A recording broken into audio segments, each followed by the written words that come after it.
Christine with Lone Oak Farm, and it has been a year since I've done a video. A lot has happened, some for the good, some for the bad.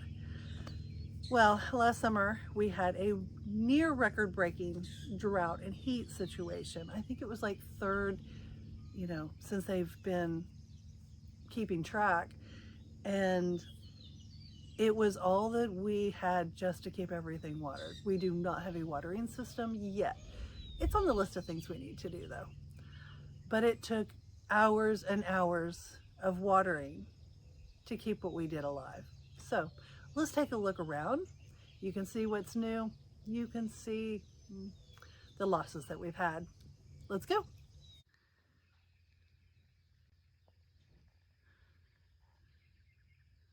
Once in a while, when I'm in the garden, I have somebody stop from the highway just to say how much they love the garden, how pretty it is. And I always offer to give a tour. But no matter which gate they come to, I always ask that they come up here to this gate to walk through and start the tour. Because there's something about this gate and walking in and seeing all of this that just, it's always the beginning of the tour. One of the questions I'm always asked is, do you sell what you grow here? And the answer is no. I do this for my family, to feed my family. It's what speaks to me. I like to can. I like to have stuff in my pantry.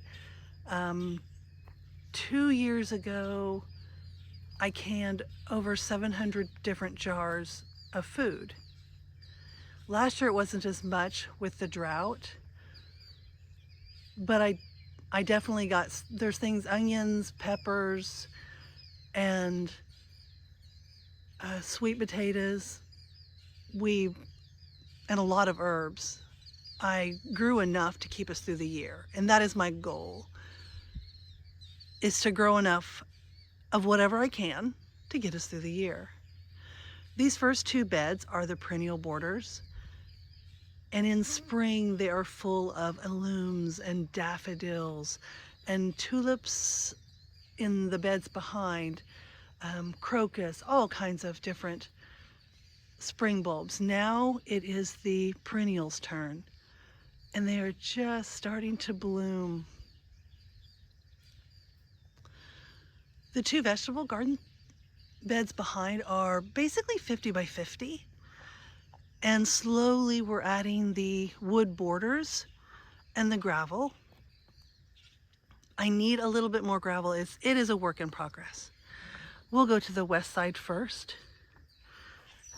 This first bed is climbing Old Mother Hubbard dried beans on the trellis, carrots down below, and 4 beefsteak tomato plants at the very end. The second bed is yellow squash, jalapeno peppers in the middle, and zucchini squash at the end. The third bed is pak choi that I have let go to seed because why not, isn't it pretty? And kale, and the cabbage and broccoli and cauliflower that the resident rabbit did not get. Believe it or not, I started out with like 60 plants. And there is cantaloupe at the very end. The two middle large beds, I usually have my larger crops like cantaloupe and watermelon and sweet potatoes. But I have not grown sweet corn for a couple years, and we have truly missed it. So this year I am giving it a shot to do sweet corn in the middle beds. This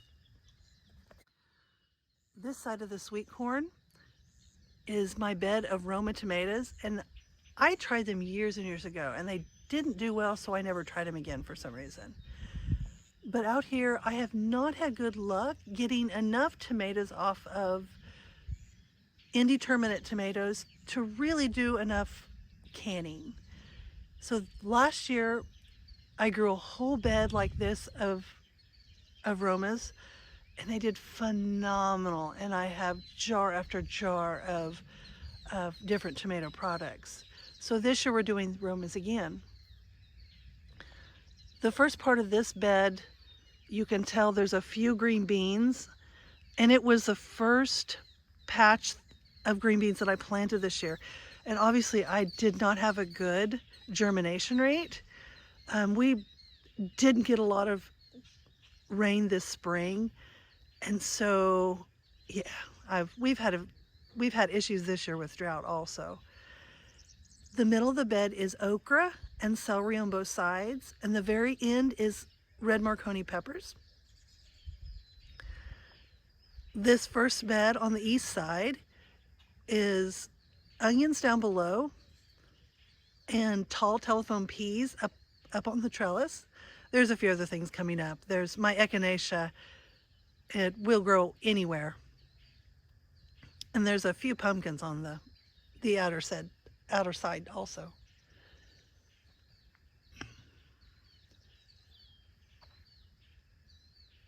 The first number of years, I planted flowers here in the center.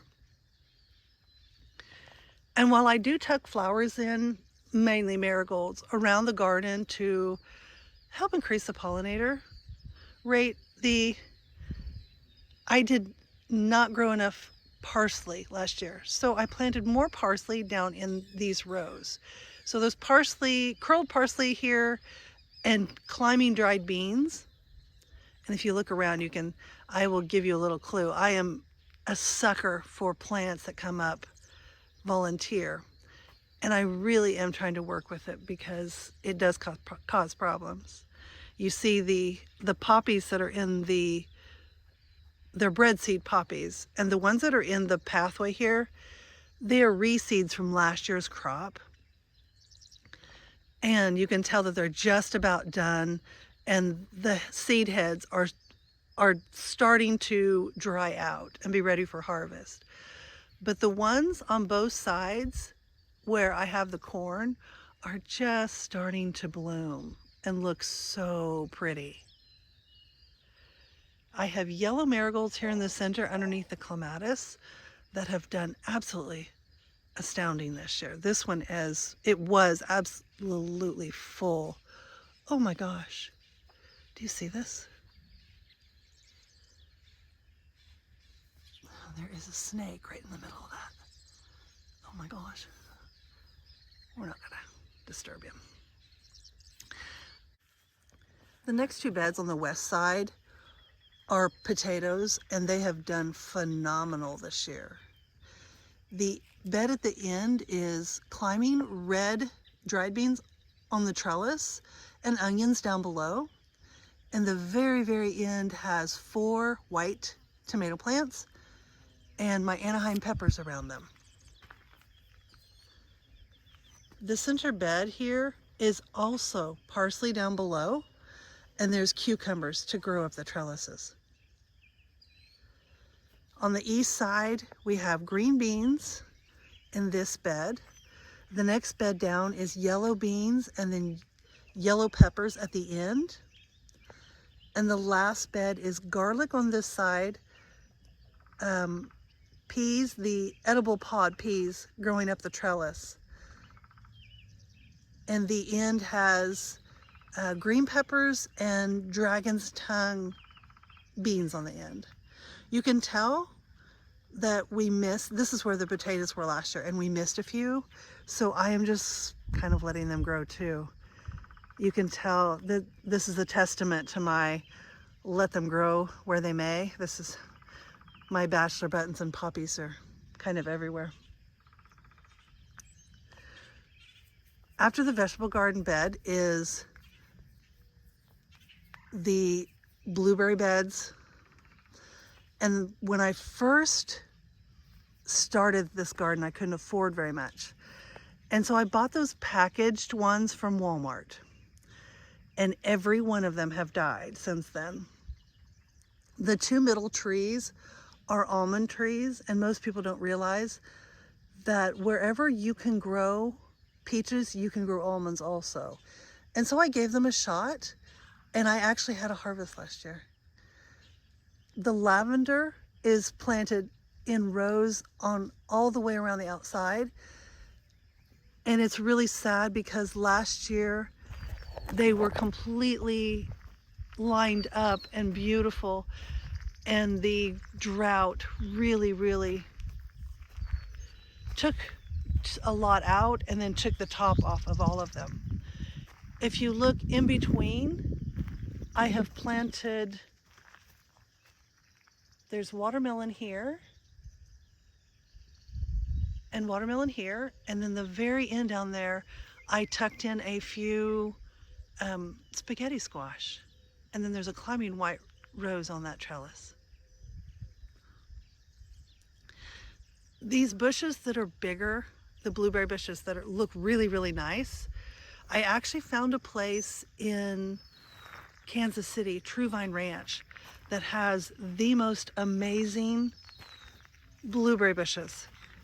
And the ones that I got from them are the ones that are big and huge and beautiful. You get what you pay for.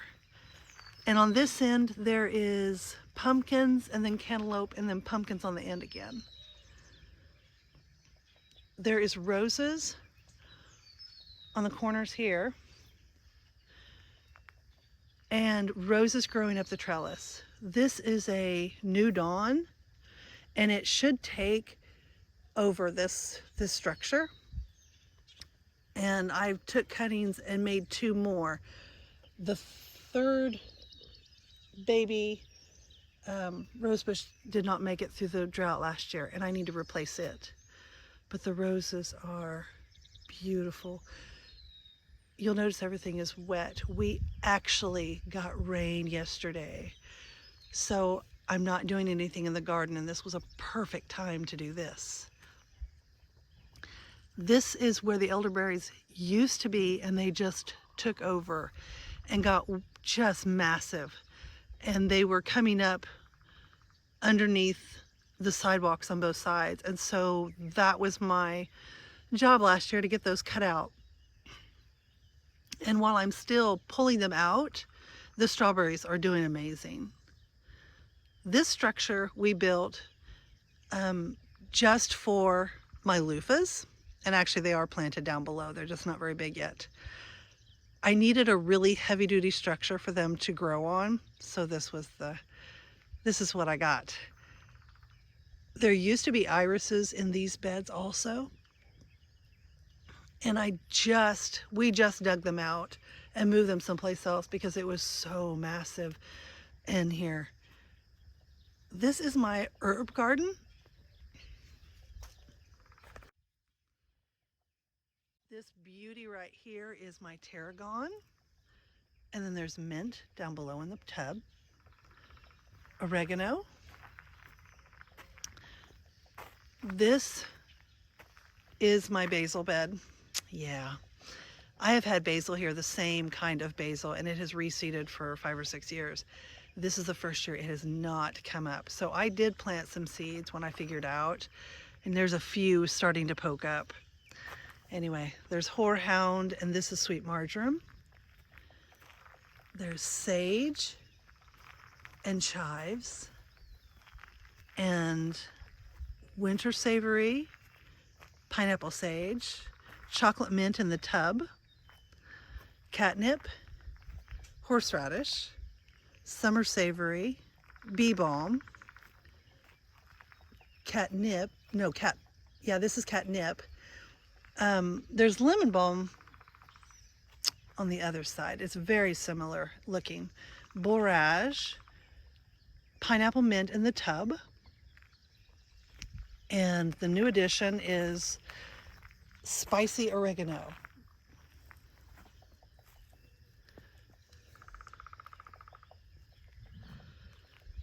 A couple years ago I had garlic here, and I left the smaller ones, and that's what I've kind of repeated every year as I come over here. I take all the bigger ones. I've always let a few go to seed and just continue the process. There's safflower down below, tansy, hyssop, yarrow, purple coneflower, one little walnut that needs dug out, rue, feverfew, comfrey, Russian sage. I think that's another catmint down below also. Marshmallow. There's a few basil here that have been planted also, and they're the red ones. And I can see them coming up. They're really pretty. Artissima, lemongrass, and this is basil also. This one has a licorice kind of taste to it. It's really good for teas. This is my chamomile patch, and I have picked and picked, and I need no more chamomile. And so this is an important part, is to let it go to seed so it'll come back next year.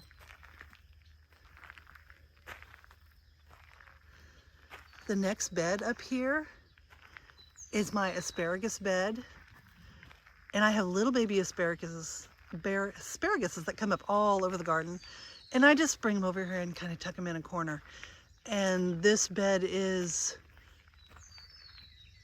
full down the middle, and I'm just filling in the outsides. But we get so much asparagus, it's amazing. Raspberries are in the next bed. And the second bed was also raspberries, but I had a lot of loss in this one. So I condensed them to the front and planted the pumpkins you get the pepitos from. They're at the end. And there are 4 cayenne peppers at the very end of the row. I'll take this minute to scan over and talk about the fruit trees that are all along the west and south end. There are 4 sour cherries, 3 apricots, 3 plums, 11 apple trees, and let's see, 1, 2, 3, 4, 5, 6, 7. I thought I had 6, but there's 7 peaches and 2 crab apples. And the very, very last one is a pear tree. This is my second little perennial area.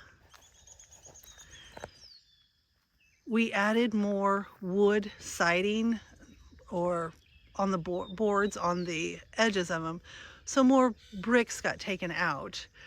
And I always add the bricks into a pathway. So this gravel will come up and it will be leveled, and I will put the bricks down this summer. But that's the only reason I have not bought more gravel. It's because there's a few places that need it, but I'll just pull this up and kind of fill in. The 3 rows on the east side in the middle here, between here and the herbs, are blackberries. I have kind of let the wild violets take over down below as a living mulch, and I just think they're really pretty. But if you notice, for being here this many years, they're small, but that's because this spring we had a really, really late hard freeze, and my blackberries were all leafed out. And I just went through the other day and cut out all the stuff that was damaged and dead.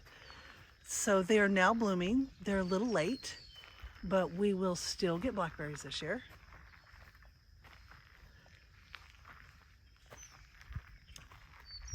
This is kind of my experiment.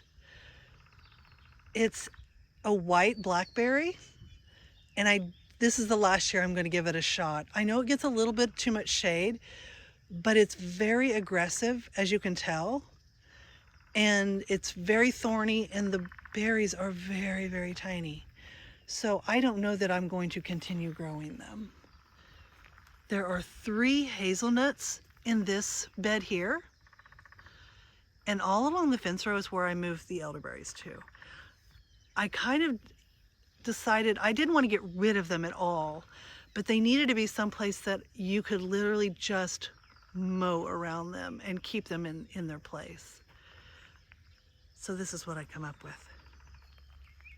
This bed here is where I had tried to grow sweet corn, and it just did not do well at all. And I was going to put a bunch of compost up here. I thought, no, I have an even better idea. I will put the sweet potatoes here. Sweet potatoes do not like real fertile soil, so I'm hoping this is the perfect place for them for the years to come, actually. On the trellis, there are 4 miniature climbing Rainbow's End roses, and they are, I hesitate to say it, but they really are just my favorite.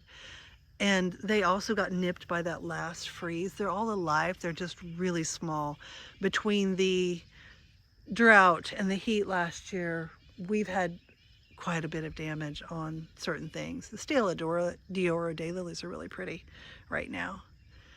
In this center aisle, these are goji berries, and the daylilies that are planted underneath them are bright red, and when they're all in bloom together, they're stunning. There are 4 little orange pepper plants that I tucked in right here, an odd little spot, but I try to keep them separated. I like to start saving seed, and this is my, I don't have acres and acres to plant, so I try to separate them a little bit. I'm hoping it'll help. This is my pollinator garden, and it's very new. It's one of the places that I lost probably the most plants last year. So everything here, just about everything, is brand new. The structure is very, very sturdy because that is a wisteria. And so I have high hopes it will just take over that whole structure and make the benches underneath it just a wonderful shady spot to sit. This is the Jean Le Jolet. This was dug up and moved from my last house.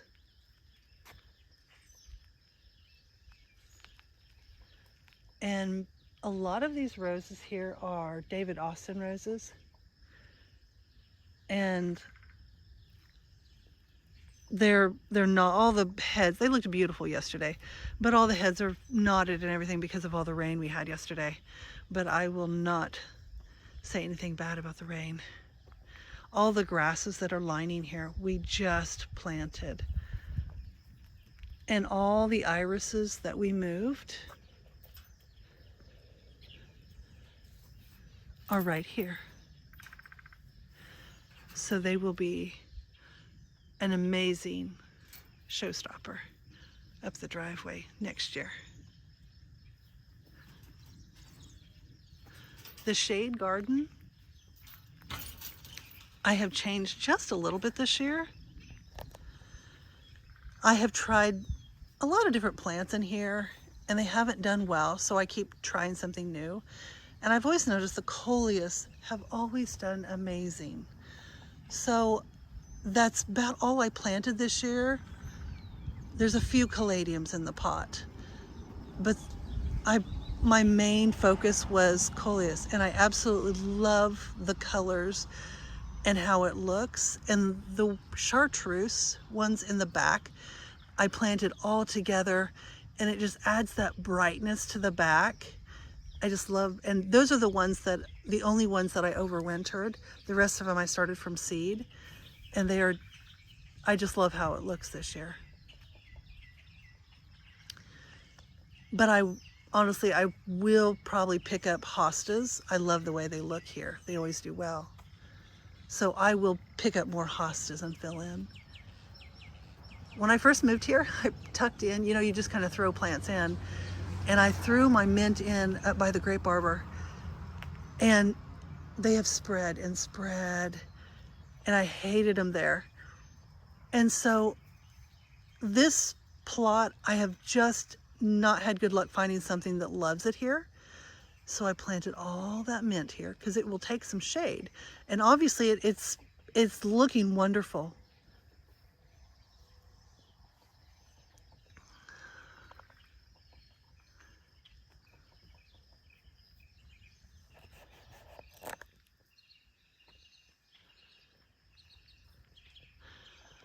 The poppies at the end, I pulled every single one of them out last year.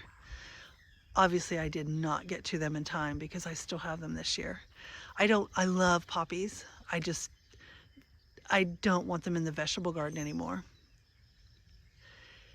This is my grape arbor. And with the drought and the heat last year, all of the grapes have sustained damage. Last year they were completely covering the top and it was shady and it was beautiful. And all of them, one of them has completely died and the rest of them are coming out at the bottom. And the salvias I planted after, you can tell the bees absolutely adore them. And I love the mass planting here. It's just stunning right here. But since the leaves all the plants are down below, they're getting a little bit of a fungus problem on them because they're not getting the air circulation like they did when they were growing up the trellis. But I had to take the time, a very sad day, and cut off all of the branches that were across the trellis, and I made this grapevine wreath.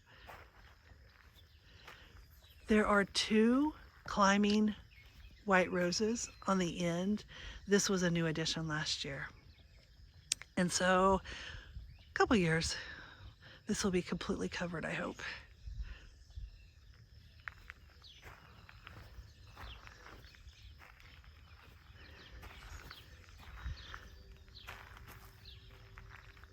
This is the only one that didn't lose all of its growth down to the ground. And it will have a little bit of grapes. And the cannas.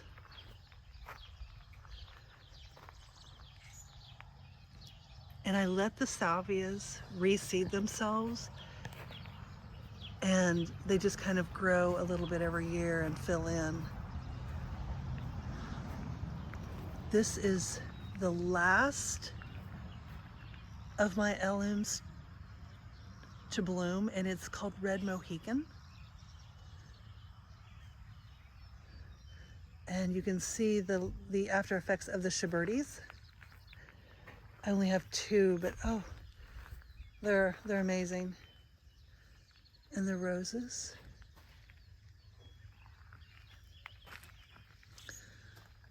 I have a lot of pots.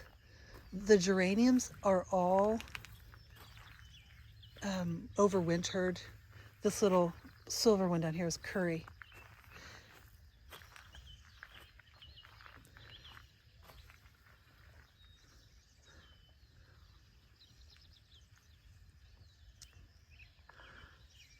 The geraniums are overwintered, and the care and love that it takes to keep them alive all winter and the dedication makes it all worth it when I have geraniums that look like this the next year. That is a bay leaf tree.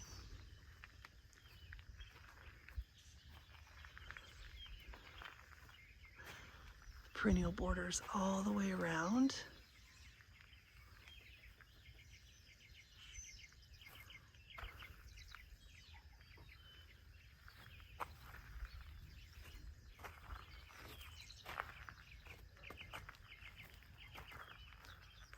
The dahlias are just starting to make blooms and open up.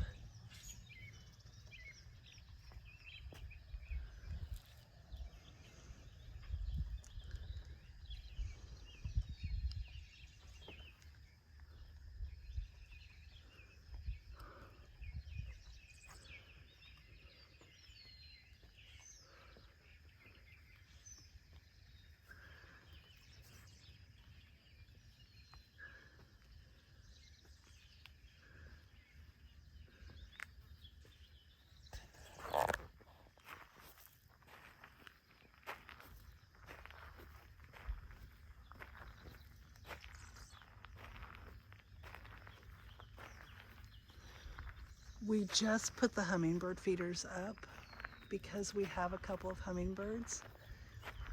And the other day I was out here trying to take a video, and this hummingbird was swooping down back and forth, and I had to stop. And I realized the cat was down below me, and it was terribly upset that my cat had came with me.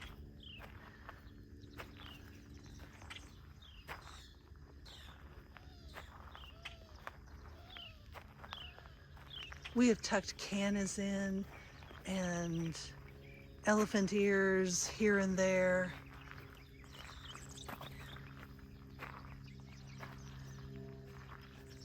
But this is it. This would be the end of the tour.